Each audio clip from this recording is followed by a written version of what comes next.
warahmatullahi wabarakatuh. Selamat pagi, siswa-siswiku SMK Negeri 1 Trujo Klaten. Apa kabar kalian semua, nak? Semoga tetap dalam keadaan sehat semua. Amin. Walaupun pembelajaran kita melalui daring atau online dari rumah, Ibu berharap tetap semangat, jaga mood, selalu jaga kesehatan ya. Ya, sebelum Ibu menyampaikan materi pembelajaran Bahasa Indonesia, Ibu akan mensosialisasikan KI, KD, dan SKL Bahasa Indonesia kelas 10 SMK Negeri 1 Trujo. Ya, sebelum lanjut kepada KI, KD, KKM, Ibu akan memperkenalkan diri terlebih dahulu. Nama Ibu Yuni Rahmawati. Pendidikan formal, Ibu lulusan dari UNY. Nah, tempat tanggal lahir Ibu Klaten 26 Juni 1992. Ibu alamatnya Jeblokan RT 3 RW 4 Ceper Klaten. Email Ibu ini rahma26yuni@gmail.com. Nomor HP Ibu 089630776595. Kalian bisa baca sendiri ya pendidikan formal Ibu di mana saja, terus pengalaman kerja Ibu di mana saja, seperti itu. Selanjutnya, Ibu akan membacakan tentang KI dan KD Bahasa Indonesia kelas 10 SMK Negeri 1 Trujo.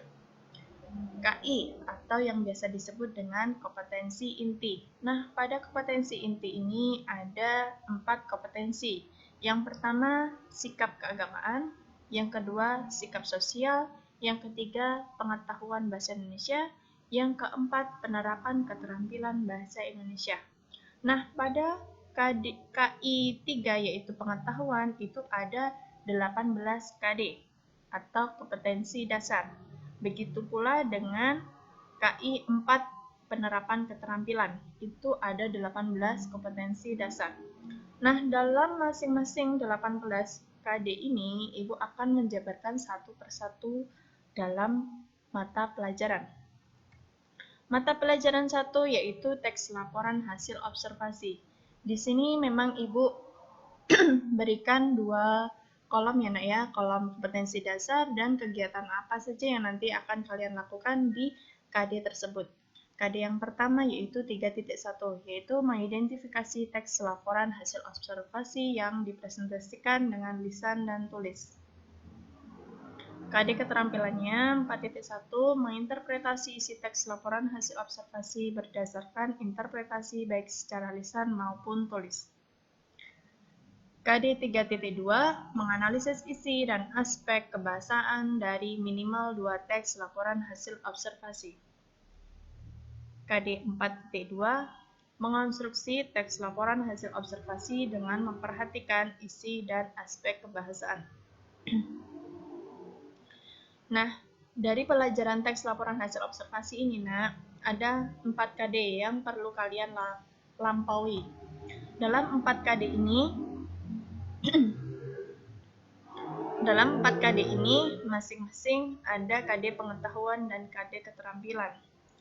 Nah, dari KD pengetahuan ini bersifat kalian pemahaman, berupa menentukan isi pokok, terus menafsirkan teks laporan hasil observasi. Dikarenakan saat ini keadaannya kita pembelajaran online, maka dari itu kita nanti bisalah menyesuaikan bentuk dari KD keterampilan nanti seperti apa, begitu. Entah nanti membuat video atau nanti kalian membuat teks seperti itu. Itu ya, nak ya, itu dari pelajaran 1 teks laporan hasil observasi. Selanjutnya masuk di pelajaran kedua yaitu teks eksposisi. Nah, pada teks eksposisi ini, nak, ada sama, yaitu ada 4 keterampilan, 4 KD. Maaf, ada 4 KD, 2 KD pengetahuan dan 2 KD keterampilan. 2 KD pengetahuan yang pertama 3.3, menganalisis struktur isi. Nah, dari menganalisis struktur isi ini, strukturnya apa saja? Permasalahan, argumentasi, pengetahuan, dan rekomendasi. Kebahasaan teks eksposisi yang didengar ataupun yang dibaca.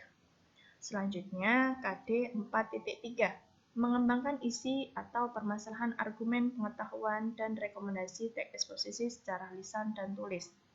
KD 3.4 menganalisis struktur dan kebahasaan teks eksposisi. KD 4.4 mengonstruksikan teks eksposisi dengan memperhatikan isi, permasalahan, argumen, pengetahuan, dan rekomendasi struktur dan kebahasaan. Nah, dalam kegiatan pembelajarannya bisa kalian baca sendiri ya, Nak ya, bisa kalian lihat sendiri. Artinya apa?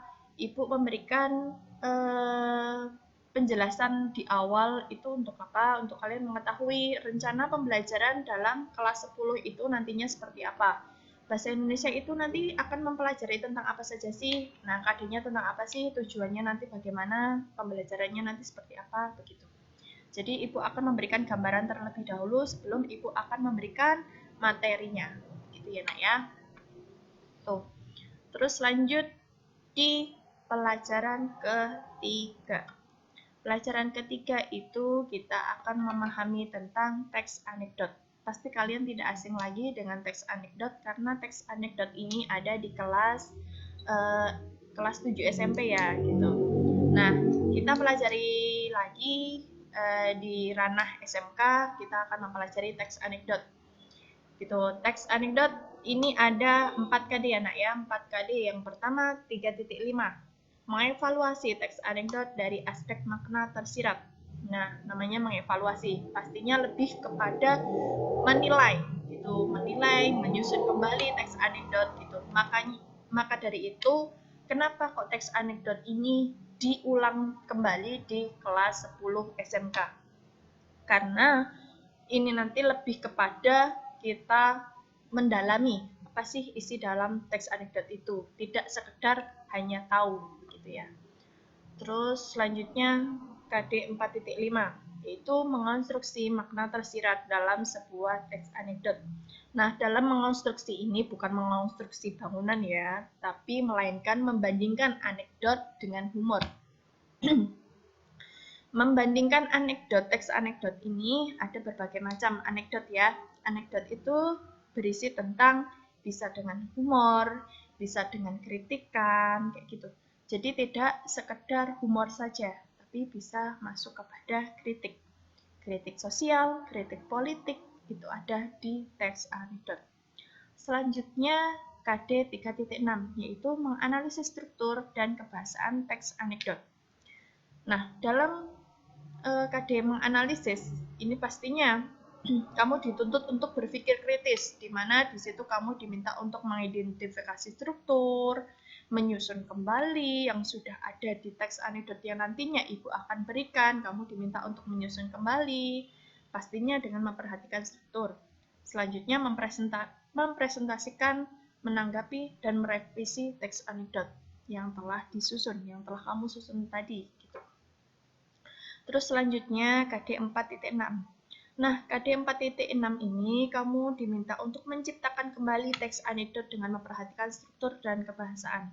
Setelah kamu bisa mengevaluasi, mencari kesalahan, terus bisa membandingkan, terus kamu bisa menganalisis, nah kamu diminta untuk menyusun teks anekdot. Pastinya ketika menyusun teks anekdot, kamu diminta untuk membuat teks anekdot ya. Setelah kamu membuat tadi ya, itu kamu diminta untuk lebih kritis lagi sesuai dengan struktur dan kebahasaan teks anekdot gitu. Nah, terus selanjutnya pelajaran keempat yaitu teks cerita rakyat. Teks cerita rakyat ini pasti tidak asing juga karena biasa disebut dengan teks hikayat. Nah, gitu ya. Teks hikayat. Pada KD ini, yang pertama KD 3.7, mengidentifikasi nilai-nilai dan isi yang terkandung dalam cerita rakyat atau hikayat, baik lisan maupun tulis. Dalam mengidentifikasi ini, kegiatan pembelajarannya bisa berupa mendata pokok-pokok isi, karakteristik, nilai-nilai dalam hikayat, menyusun teks hikayat, terus selanjutnya mempresentasikan. Selanjutnya 4.7, menceritakan kembali isi cerita rakyat atau hikayat yang didengar dan dibaca. Nah, menceritakan kembali ini, kegiatan pembelajarannya nanti berupa menyusun isi cerita rakyat atau hikayat yang didengar dan dibaca.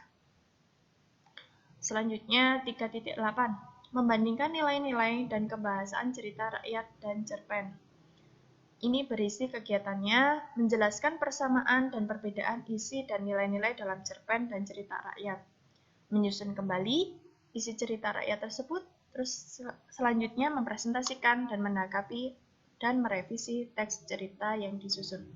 Jadi intinya dalam membandingkan ini kamu bisa, namanya membandingkan ya, pasti ada dua hal yang perlu dibandingkan. Entah nanti kamu diminta untuk mencari persamaan ataupun perbedaan. Selanjutnya KD 4.8 yaitu mengembangkan cerita rakyat atau hikayat ke dalam bentuk cerpen dengan memperhatikan isi dan nilai-nilainya. Nah, dalam kegiatan pembelajarannya nanti, kamu diminta untuk membandingkan hikayat dengan cerpen, menceritakan kembali isi hikayat ke dalam bentuk cerpen. Gitu. Selanjutnya, menyebutkan butir-butir penting dari 2 buku non-fiksi, buku pengayaan, dan 1 novel yang dibacakan nilai-nilai dan kebahasaan cerita rakyat dan cerpen. Menyusun ikhtisar dari 2 buku non-fiksi, buku pengayaan, dan ringkasan dari 1 novel yang dibaca. Kegiatan pembelajarannya berupa laporan hasil membaca buku, melaporkan isi buku yang dibaca dalam bentuk ikhtisar, mempresentasikan, mengomentari, dan merevisi ikhtisar yang dilaporkan. Nah, perlu Ibu sampaikan, dalam kelas 10 ini kalian dituntut untuk membuat laporan hasil dari membaca buku. Ini berkaitan dengan apa yang sudah kalian lakukan. Artinya, sebelumnya kita sudah membahas tentang hikayat dan cerpen. Nah, apa yang sudah kalian baca, apa yang sudah kalian lakukan, kalian tulis dalam bentuk laporan hasil membaca buku. Jadi, tanggung jawab setiap masing-masing anak itu ada membuat laporan hasil membaca buku. Kalian diminta untuk membaca buku, terus habis itu membuat laporan dari hasil membaca buku. Begitu ya. Selanjutnya masuk kepada pelajaran kelima, teks negosiasi. Nah, pada teks negosiasi KD 3.10 yaitu mengevaluasi pengajuan, penawaran, dan persetujuan dalam teks negosiasi, baik lisan maupun tertulis. Kegiatan pembelajarannya berupa menilai masalah, bagaimana cara menyampaikan pengajuan penawaran, dan pencapaian persetujuan dalam bernegosiasi. Mengungkapkan cara pengajuan, penawaran, dan pencapaian persetujuan dalam bernegosiasi. Memberikan tanggapan hasil kerja teman dan kelompok lain secara lisan. Nah, dalam kegiatan bernegosiasi pastinya kalian sudah tidak asing lagi ya. Namanya negosiasi itu antara dua belah pihak. Begitu. Selanjutnya KD 4.10 menyampaikan pengajuan, penawaran, persetujuan, dan penutup dalam teks negosiasi secara lisan atau tulis. Nah, ini kamu diminta untuk membuat pengajuan, penawaran, dan persetujuan dalam teks negosiasi lisan maupun tertulis. Selanjutnya, KD 3.11 menganalisis isi struktur, orientasi, pengajuan, penawaran, persetujuan, penutup, dan kebahasaan teks negosiasi. Nah, ini ya. Ini menganalisis pastinya kamu diminta untuk menentukan struktur, terus menentukan ciri kebahasaan, terus mencoba untuk menyusun teks negosiasi, terus selanjutnya bisa mempresentasikan, bisa mengomentari, bisa merevisi teks. Selanjutnya 4.11 yaitu mengkonstruksikan teks negosiasi dengan memperhatikan isi, struktur. Gitu ya. Nah, mengkonstruksikan nanti bisa dalam bentuk pembelajarannya menyusun teks negosiasi lisan dalam bentuk naratif ataupun dialog. Kamu boleh membuat teks negosiasi ini dalam bentuk cerita, teks ataupun dalam bentuk dialog. Dialog ini misalkan si A dan si B. Nah, ini percakapannya seperti apa? Selanjutnya masuk ke pelajaran ke-6 yaitu teks debat. Ya, pelajaran ke-6 yaitu teks debat. KD 3.12 menghubungkan permasalahan, isu, sudut pandang, dan argumen beberapa pihak dan simpulan dari debat untuk menentukan esensi dari debat. Mengidentifikasi permasalahan, sudut pandang, argumen, pemeran sikap, pemilihan topik, dan simpulan dari simulasi debat dengan debat yang menimbulkan pro dan kontra yang diperankan oleh peserta didik. Melaksanakan debat, mengevaluasi pelaksanaan debat.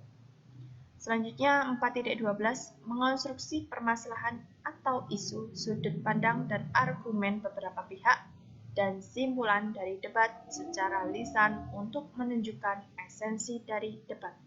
Ini bisa jadi dengan kegiatannya menyimpulkan hasil debat.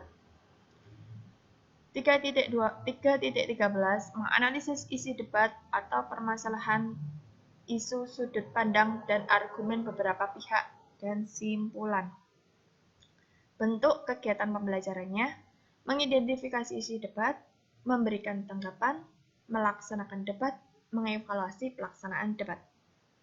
4.13 mengembangkan permasalahan atau isu dari berbagai sudut pandang yang dilengkapi argumen dalam berdebat. Bentuk kegiatan pembelajarannya, menyusun mosi dari permasalahan aktual, menyusun pendapat untuk mendukung atau menolak mosi, melaksanakan debat sesuai dengan peran yang ditetapkan. Selanjutnya pelajaran 7, yaitu teks biografi. 3.14 menilai hal yang dapat diteladani dari teks biografi. Bentuk kegiatan pembelajarannya, mengidentifikasi peristiwa, menyampaikan kembali hal-hal yang dapat diteladani, memberikan komentar secara lisan ataupun tulis, Terus KD 4.14 mengungkapkan kembali hal-hal yang dapat diteladani dari tokoh yang terdapat dalam teks biografi yang dibaca secara tertulis. Bentuk pembelajarannya menciptakan kembali hal-hal yang dapat diteladani dari tokoh yang terdapat dalam teks biografi yang dibaca secara tertulis. Selanjutnya 3.15 yaitu menganalisis aspek makna dan kebahasaan dalam teks biografi. Bentuk pembelajarannya mendata pokok-pokok isi biografi dan ciri kebahasaan, menulis teks biografi, memberikan tanggapan secara lisan terhadap isi teks biografi yang ditulis oleh teman. Selanjutnya 4.15 yaitu menyusun teks biografi. Bentuk pembelajarannya menceritakan kembali isi teks biografi dengan pola penyajian yang berbeda, menceritakan kembali biografi yang dibaca dengan bahasa sendiri. Selanjutnya masuk kepada pelajaran 8 yaitu puisi. KD 3.16 mengidentifikasi suasana, tema, dan makna beberapa puisi yang terkandung dalam antologi puisi yang diperdengarkan atau yang dibaca.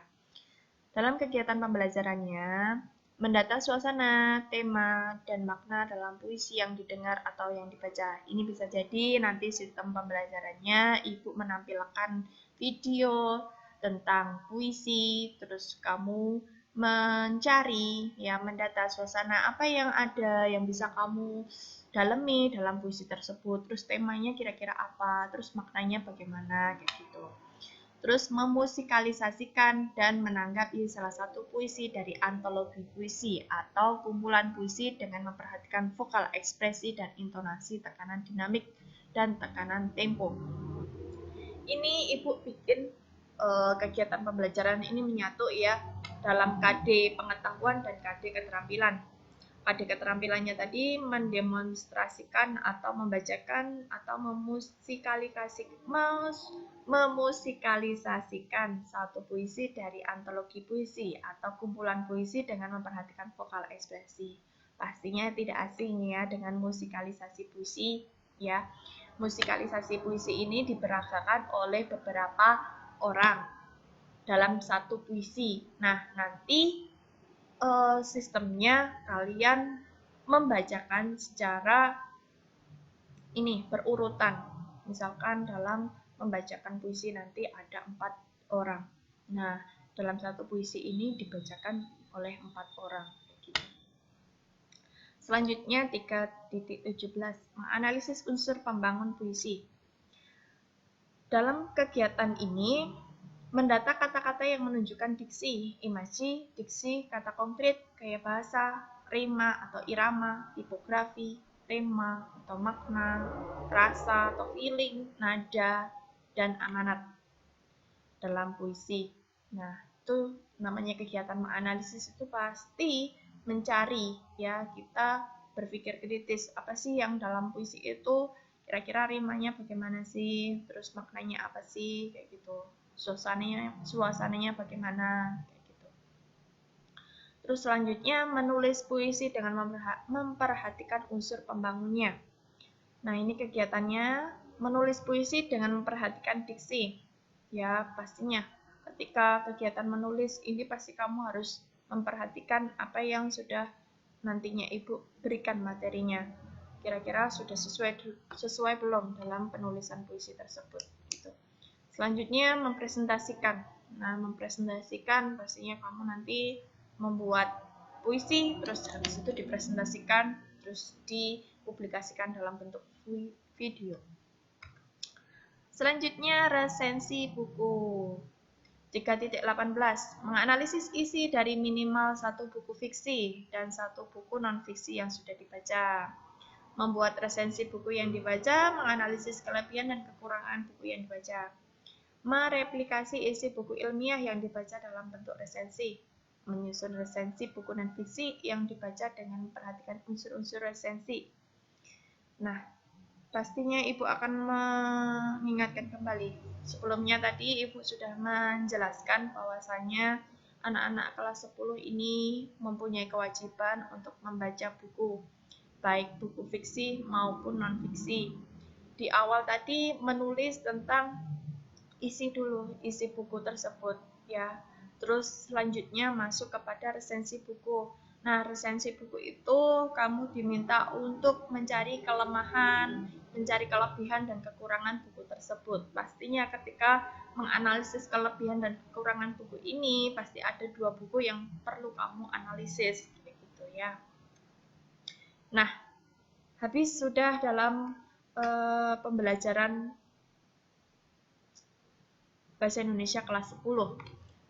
Diakhiri dengan resensi buku.